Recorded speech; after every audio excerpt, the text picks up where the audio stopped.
Welcome to my class. नमस्ते student. बच्चों, आज हम कक्षा 8वीं का व्याकरण पढ़े और व्याकरण में हमारा आज का टॉपिक है संवाद लेखन। संवाद लेखन का ये सेशन नंबर पहला है। हिंदी या व्याकरण की जो अलग अलग विधाएं होती है, साहित्य की जो अलग अलग विधाएं होती है, उसमें से जो कहानी उपन्यास होते हैं उसके अंतर्गत जो महत्वपूर्ण बात होती है उसमें संवाद महत्वपूर्ण होते हैं।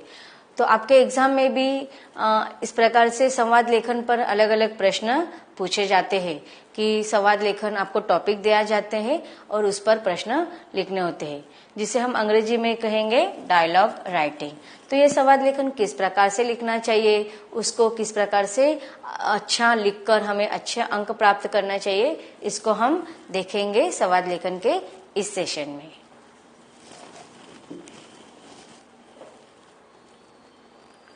अब हमारे बीच में जो बातचीत हो रही है उसे ही हम क्या कहेंगे, संवाद या फिर वार्तालाप। अब मैं अकेली बात कर रही हूँ नहीं, हम लोगों के बीच में बातचीत हो रही है, तो संवाद करते समय दो या दो से अधिक व्यक्तियों की जरूरत पड़ती है, या हम कह सकते हैं कि संवाद दो से अधिक लोगों के बीच में या व्यक्तियों के बीच में होता है। संवादों को ही हम दूसरे शब्दों में क्या कहेंगे, वार्तालाप या बातचीत। तो अब देखते हैं संवाद लेकर हम किसे कहेंगे। दो व्यक्तियों या इससे भी अधिक लोगों के बीच हुई बातचीत को संवाद या वार्तालाप कहते हैं। व्यक्तियों की बातचीत का ढंग अलग अलग होता है, उसके संवाद को उन्हीं के अनुसार लिखना ही संवाद लेखन कहलाता है। अब देखिए, जब हम बातचीत करते हैं, वार्तालाप करते हैं, तो वह हम बोलते हैं मौखिक रूप से, लेकिन उसी संवादों को, उसी वार्तालाप को जब हम लिखित रूप देते हैं, तो ऐसे लिखित रूप को अब बातचीत करने के अलग अलग ढंग होते हैं। संवाद को हर पात्र के अनुसार लिखे जाते हैं, तो हर व्यक्ति के अनुरूप, हर पात्र के अनुरूप अलग अलग ढंगों से लिखे गए संवादों को ही हम लिखित रूप में जब लिखते हैं तो ऐसे वार्तालाप को कहते हैं संवाद लेखन।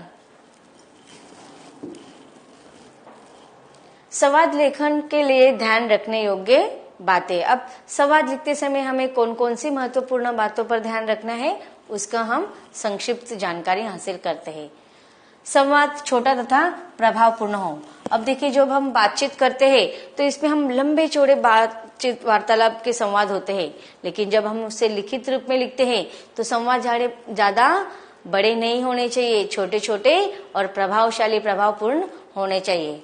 संवाद की भाषा कैसी होनी चाहिए, सरल और व्यक्ति के अनुरूप होनी चाहिए। अब देखो, संवादों की जो भाषा होती है, अब छोटे बच्चे और बड़े बच्चे, इसके भाषा के जो संवाद होंगे उसमें परिवर्तन होगा या नहीं होगा ना, तो उसी के अनुसार, व्यक्ति के अनुसार उसमें भाषा होनी चाहिए। जैसे कि पुत्र और माता या बेटा और पिता, इनमें जब संवाद होंगे तो उन व्यक्तियों के अनुरूप संवाद होने चाहिए कि माता के संवादों के संवाद अलग प्रकार के होंगे और बेटा या बेटी के संवाद अलग प्रकार के होंगे। उसी प्रकार दो दोस्तों के बीच के संवादों में परिवर्तन होगा या नहीं होगा ना, तो उसी के अनुसार लोगों के या व्यक्तियों के या पात्र के अनुरूप हमें संवादों की भाषा सरल और प्रभावपूर्ण लिखने चाहिए। संवाद लिखते समय उसी के अनुसार हाव भाव दर्शाते होने चाहिए। विषय का ध्यान रखकर उससे संबंधित बातें हो। अब संवादों के लिए देखो, आप आपको जब संवाद लेखन पर प्रश्न पूछे जाते हैं तो आपको विषय दिए जाते हैं या तो फिर पात्र दिए जाते हैं। तो दो पात्रों के बीच में अगर हमें संवाद लिखने हैं तो जो विषय का हम चुनाव करते हैं उस विषय के संबंधित ही हमारे संवाद होने चाहिए। संवाद बोलते समय अपनी शारीरिक मुख मुद्रा संवाद के भाव के अनुसार ही होनी चाहिए। अब देखिए, जब हम पात्र के अनुसार संवाद लिखते हैं तो उसकी शारीरिक मुद्रा, अब देखो अगर पात्र है, दो दोस्त, दोनों गुस्सा में है तो संवाद में भी थोड़े उसी प्रकार से होने चाहिए। लेकिन जब पात्र कुछ विनोद कर रहे हैं तो उसके अनुसार हास्यात्मक संवाद होने चाहिए या विनोदात्मक संवाद होने चाहिए। एक साथ अनेक संवाद न हो, जैसे कि हमने पहला ही पॉइंट देखा था कि संवाद कैसे होने चाहिए, छोटे छोटे होने चाहिए, उसमें एक साथ अधिक ज्यादा वाक्य नहीं होने चाहिए। भाव और विषय के अनुसार बलाघात, रुकना आदि क्रियाएं करना चाहिए। अब देखिए, जब हम संवादों को लिखते हैं तो पात्र के अनुसार उनके जो भाव होंगे उनके अनुसार हमें वाक्य में, संवादों में बलाघात होने चाहिए, कहाँ पर रुकना है, कहाँ पर ठहरना है। अब देखो, हम जब बातचीत करते हैं तो कंटिन्यूसली हम लगातार नहीं बोलते, कभी कभी हम बातचीत करते समय थोड़े रुकते हैं, फिर कभी कभी हम क्या करते हैं, थोड़ी पॉज भी लेते हैं, या फिर क्या करते हैं, हम बोलते समय कभी कभी कुछ शब्द पर ज्यादा जोर देते हैं, या फिर कभी कभी कुछ शब्दों पर या कुछ वाक्यों को हम कम बलाघात करके हुए बोलते हैं। अब ये जब हम बलाघात और रुकना क्रियाओं जैसी बात आती है, तब हम व्याकरण के जो विराम चिन्ह होते हैं उन विराम चिन्हों का प्रयोग कर सकते हैं। विराम चिन्हों का सही इस्तेमाल करना चाहिए। कभी कभी हम शब्दों के अनुरूप अगर विराम चिन्ह परिवर्तित हो जाए तो उसका अर्थ भी अलग हो जाता है। जैसे कि रोको मत जाने दो, इस वाक्य को हमने विराम चिन्ह के भाग में पढ़ा था कि जहां पर हम विराम चिन्ह लगाएंगे उसी के अनुसार वाक्यों के अर्थ हमें समझ में आते हैं। तथा बलाघात देते समय अगर हमें आश्चर्य हो रहा है तो हमें विस्मयादिबोधक चिन्ह लगाने चाहिए, या फिर हम डर गए हैं, खुश हो गए, ऐसे समय भी हम विस्मयादिबोधक चिन्ह लगा सकते हैं। या फिर जब हम एक दूसरे से प्रश्न पूछ रहे हैं तो प्रश्न चिन्ह लगा देना चाहिए। तो इस अनुसार हमें अलग अलग विराम चिन्हों का प्रयोग करके व्यक्तियों के भावों को व्यक्त कर सकते हैं। इसके अलावा कोष्टक का भी प्रयोग किया जाता है। विराम चिन्हों में जो कोष्टक होता है, जिसे हम कॉमा भी कह सकते हैं, या हम ब्रैकेट कहते हैं उसे, ब्रैकेट। अब ब्रैकेट में क्या होता है कि जो वाक्य संवाद बोलते हैं पात्र, उनके कौन से भाव को दर्शाना है। अगर क्रोध में बोलना है, पिताजी क्रोध में बात कर रहे हैं, तो आप वहां पर लिखेंगे ब्रैकेट में पिताजी जो संवाद बोल रहे हैं वो लिखेंगे, और फिर उसमें लिखेंगे ब्रैकेट में क्रोध। या दो दोस्तों के बीच में वार्तालाप रहे और वह कुछ हंसी मजाक की बातें करे, तो आप वहां पर लिख सकते हैं ब्रैकेट में हंसकर, या फिर रोकर, चिढ़ाकर। इस प्रकार से आपने देखे होंगे ना, आपके 6ठी और 7वीं कक्षा में आपको जो चैप्टर थे ऐसे ऐसे और फिर पापा खो गए, उसमें देखो किस प्रकार से संवाद दिए गए, तो ब्रैकेट में भी लिखे गए जो भाव उनको दर्शाने होते हैं। तो इस प्रकार हम अलग अलग विराम चिन्हों के प्रयोग से पात्रों के संवादों में कौन से भाव आ रहे वह दर्शा सकते हैं। अब जो संवाद लेखन होते हैं उसका इस्तेमाल अधिकतर बहुत सारी विधाओं में होते हैं, साहित्य की, उपन्यास, कहानी में भी होते हैं, लेकिन अधिकतर संवाद लेखन नाटक, एकांकी, धारावाहिक, सिनेमा आदि संवादों पर ही आधारित होते हैं। इस प्रकार हम संवाद लेखन को, संवादों को ही बातचीत या वार्तालाप कहेंगे। तो अब देखते हैं संवाद लेखन की डेफिनेशन, परिभाषा। विचारों के आदान प्रदान के मौखिक रूप को लिखित रूप में प्रकट करना ही संवाद लेखन कहलाता है। अब देखो, यहाँ पर मैंने दो दोस्तों के बीच में संवाद लेखन लिखा हुआ है। हमारा जो विषय दिया गया है, दो मित्रों के मध्य केबल टीवी पर संवाद। अब देखिए, आपको अलग अलग पात्र दिए जाएंगे। कभी कभी यह पात्र सजीव भी हो सकते हैं, कभी कभी यह पात्र निर्जीव भी हो सकते हैं। जैसे कि पेन और पुस्तक का संवाद, टेबल और कुर्सी का संवाद, जल और नाव का संवाद, फूल और टहनी का संवाद, डाली का संवाद, या फिर धातुओं के रूप में जो होते हैं सोना और चांदी, इनके बीच के संवाद भी आपको पूछ सकते हैं।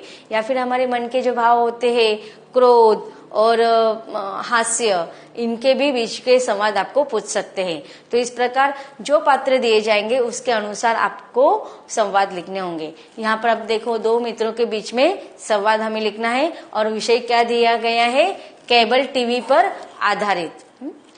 अब जो हमारा विषय है, दो मित्रों के मध्य केबल टीवी पर संवाद, तो हमारा विषय क्या है, केबल टीवी पर आधारित संवाद लेखन करना है दो दोस्तों के बीच में। अब हम क्या करेंगे, दो दोस्तों को नाम दे देंगे। अब यह नाम आपको आप अपने मन से दे सकते हैं, आपको जो अच्छा लगता है वह आप देंगे। अब यहाँ पर दो मित्र, तो यह लड़के भी हो सकते हैं या लड़कियां भी हो सकती है। तो आप लड़कियों को दो दोस्तों के बीच में वार्तालाप के रूप में संवाद लेखन कर सकते हैं या दो लड़के के दोस्तों के रूप में आप संवाद लेखन लिख सकते हैं। अब यहाँ पर मैंने दो मित्रों को नाम दिया है, एक का नाम है राम और दूसरे लड़के का नाम है मोहन। अब देखते हैं दो दोस्त जब मिलते हैं तो उनमें किस प्रकार से संवाद होते हैं। राम मोहन से बातचीत कर रहा है और यहाँ पर मैंने देखो निर्देशिक चिन्ह लगाया। अब वो क्या, जैसे मित्र को मिलता है पहले कहता है नमस्कार मित्र, कैसी बीत रही है छुट्टियां। उसने प्रश्न पूछा है इसलिए प्रश्न चिन्ह दिया गया है। उस पर मोहन उत्तर देता है नमस्कार, इस वर्ष कहीं घूमने जाना नहीं हुआ, अतः कुछ बोरियत महसूस हो रही है। सारा दिन टीवी देखना भी उचित नहीं लगता। अब मोहन के बाद राम कह रहा है अरे आजकल तो केबल टीवी पर अनेक कार्यक्रम आते हैं, सो अच्छा मनोरंजन होता है। अब देखो यहाँ पर अरे के बाद विस्मयादिबोधक चिन्ह लगाया गया है। असंख्य चैनल्स पर अनेक ज्ञानवर्धक कार्यक्रम भी आते हैं। इस प्रकार राम और मोहन में संवाद हो रहे हैं और उसको हमने मौखिक संवादों को लिखित रूप में लिखा हुआ है। आगे संवाद लेखन कंटिन्यू है। मोहन, हाँ, केबल टीवी ने तो क्रांति ला दी है। संगीत, धर्म, समाचार, जंगली जानवरों के वीडियो, फिल्में, कार्टून्स, क्या नहीं है यहाँ। और तो और अब घर बैठे नाप तोल जैसे चैनल्स के द्वारा खरीदारी भी संभव है। हाँ, नेत्र दृष्टि और मानसिक स्वास्थ्य को जरूर दुष्प्रभावित करता है। अब देखो मोहन ने टीवी के कौन कौन से उपयोग होते हैं इसका वर्णन भी किया अपने संवादों के द्वारा, और फिर उसका अति प्रयोग करने से किस प्रकार से उसके द्वारा हानि होते हैं उसके बारे में बताया गया कि नेत्र दृष्टि और मानसिक स्वास्थ्य पर इसका बुरा असर होता है। अब मोहन के संवाद के बाद किसका संवाद आएगा? राम का। राम, हाँ, अब देखो हाँ के बाद यहाँ पर कॉमा लगाया गया है। आजकल घर घर में इस केबल टीवी ने घर कर लिया है। महिलाएं तो अधिकांश समय इसी पर बिताती है। वैसे अगर एक सीमा में इसको देखे तो यह एक वरदान सरीखा भी है। तुम्हारी दादाजी के गांव में भी केबल टीवी है क्या? प्रश्न चिन्ह दिया गया है, इससे पता चलता है कि प्रश्न पूछा है। अब राम के बाद मोहन का संवाद लेकर, हाँ, क्यों नहीं, आजकल इसकी पहुंच सभी जगह है। गांव में भी इसने क्रांति ला दी है।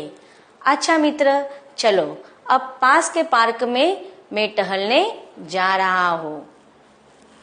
राम का संवाद, अवश्य मित्र, मुझे भी बाजार जाना है, विदा। तो इस प्रकार हमने दो मित्रों के बीच में किस प्रकार से वार्तालाप होता है, किस प्रकार से संवाद होता है, उसको लिखित रूप में लिख लिया है। तो इस प्रकार हमें संवाद लेखन लिखते समय दो दोस्तों के बीच में संवाद लिखना है। अब यहाँ पर आपको विषय दिया गया था, इसलिए दो मित्रों के बीच में टीवी पर संदर्भित वार्तालाप हमने लिखा। अब आपको एग्जाम में पात्र और विषय अलग अलग होंगे, उसके अनुरूप आप एक अच्छे से संवाद लिख सकते हो। तो बच्चों, रचना विभाग का संवाद लेखन यह व्याकरण का टॉपिक यहीं पर खत्म होता है। धन्यवाद।